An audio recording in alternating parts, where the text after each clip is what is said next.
MBA Gestion, c'est une chaîne dédiée à la gestion. Alors, dans le cadre de l'étude de la comptabilité société, on va consacrer cette séance à la réduction du capital. Alors, qu'est-ce que c'est que la réduction du capital? En quoi consiste cette opération? Pourquoi les entreprises recourent-ils à la réduction du capital? Et bien sûr, quelles sont les formes de réduction du capital? Comment on peut traiter au niveau comptable l'opération de réduction du capital pour chaque modalité offerte. Bien. Pourquoi la réduction du capital? Alors, deux raisons peuvent amener l'entreprise à réduire son capital. Premièrement, c'est pour annuler les pertes, donc pour annuler des pertes antérieures qui sont trop lourdes et qui ne peuvent pas être absorbées par les bénéfices ultérieurs. C'est-à-dire si on voit que l'entreprise réalise des pertes très importantes et que les exercices ultérieurs, soit on réalise des bénéfices, ils ne peuvent pas les absorber. Dans ce cas-là, on recourt à la réduction du capital. Ou bien, deuxièmement, on peut pour rembourser une partie des apports aux associés lorsque le capital est trop important par rapport aux besoins de financement. C'est-à-dire que les capitaux propres dont on dispose sont d'une grande valeur, en quelque sorte, et ils exceedent les besoins de financement. Dans ce cas-là, la société peut recourir au remboursement d'une partie des apports aux associés ou bien aux actionnaires. Alors, quelles sont les formes de réduction du capital? On distingue alors les types suivants. Alors, la réduction du capital peut se faire par absorption des pertes. Donc, lorsqu'il y a des pertes, on peut procéder à la réduction du capital pour absorber ces pertes. Deuxièmement, on peut réduire le capital par remboursement des apports. Donc, le remboursement peut se faire soit en numéraire, soit par l'annulation de la créance vis-à-vis des associés ou des actionnaires, ou bien par le rachat d'actions propres. Alors, on va commencer par la première modalité, la réduction du capital par absorption des pertes. Alors, cette réduction est en principe égale aux pertes, mais parfois on peut trouver qu'on peut avoir une valeur supérieure. Dans ce cas, l'excédent est verré à un compte de prime d'émission ou de réserve facultative selon les décisions de l'Assemblée générale extraordinaire. Donc, parce qu'il s'agit d'une modification du capital, alors l'Assemblée générale extraordinaire, c'est eux qui peuvent décider pour cette modification. Alors, la comptabilisation se fait comme suit. Premier cas, c'est-à-dire si la réduction est inférieure ou égale aux pertes, alors on débite le capital social par le crédit de report à nouveau solde débiteur, c'est-à-dire on prend les pertes reportées comme solde débiteur et on les annule par le débit du capital social. Pour le deuxième cas, c'est-à-dire lorsque les pertes sont inférieures à la réduction. Okay?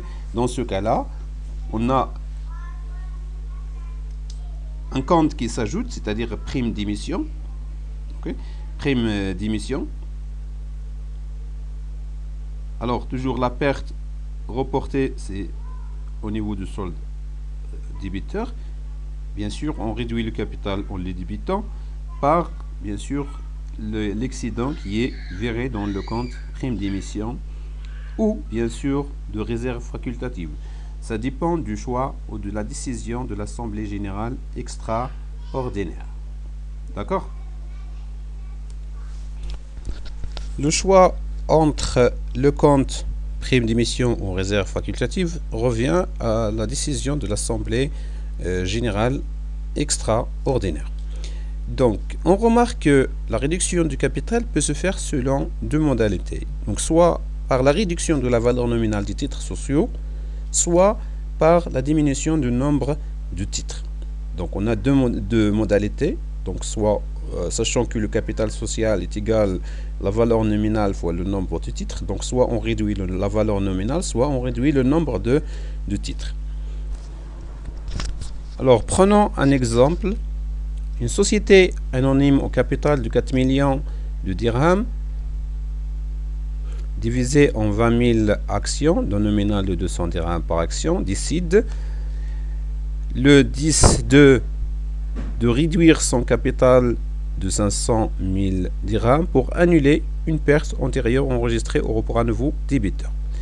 Alors, on a deux cas à traiter, c'est-à-dire si la perte, premier cas, est de 600 000 dirhams, deuxième cas, si la perte est de 450 000 dirhams.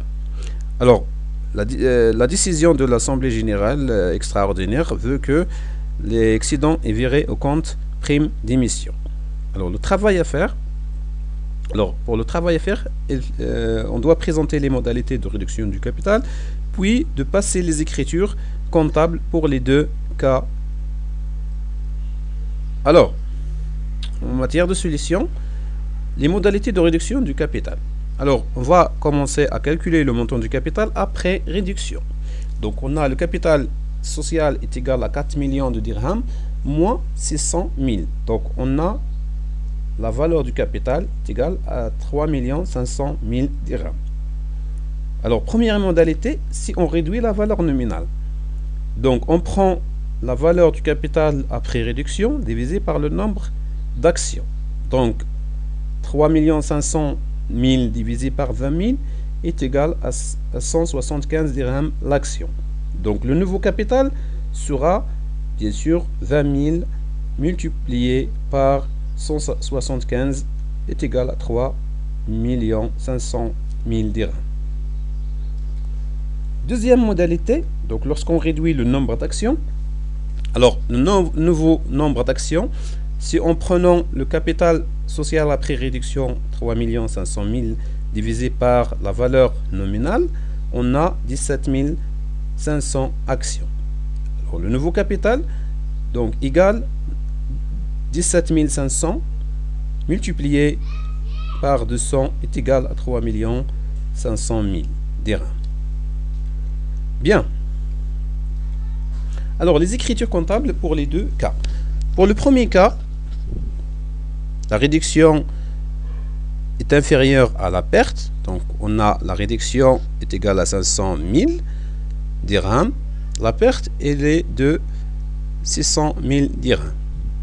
Alors, dans ce cas-là, on enregistre l'opération suivante. Donc, c'est-à-dire, on débite le capital social pour le réduire de 500 000 dirhams.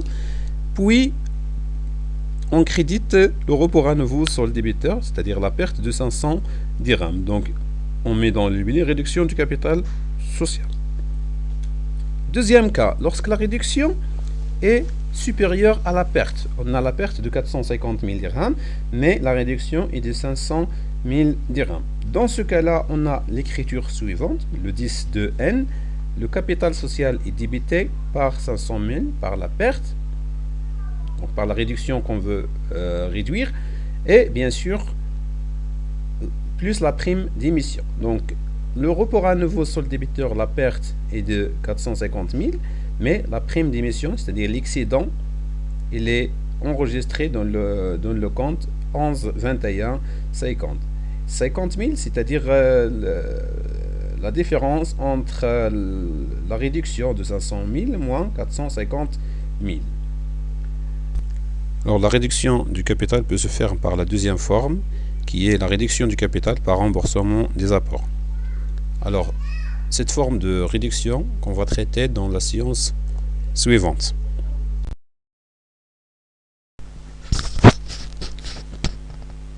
Merci de soutenir notre chaîne MBA Gestion par des likes, des partages et des abonnements à cette chaîne.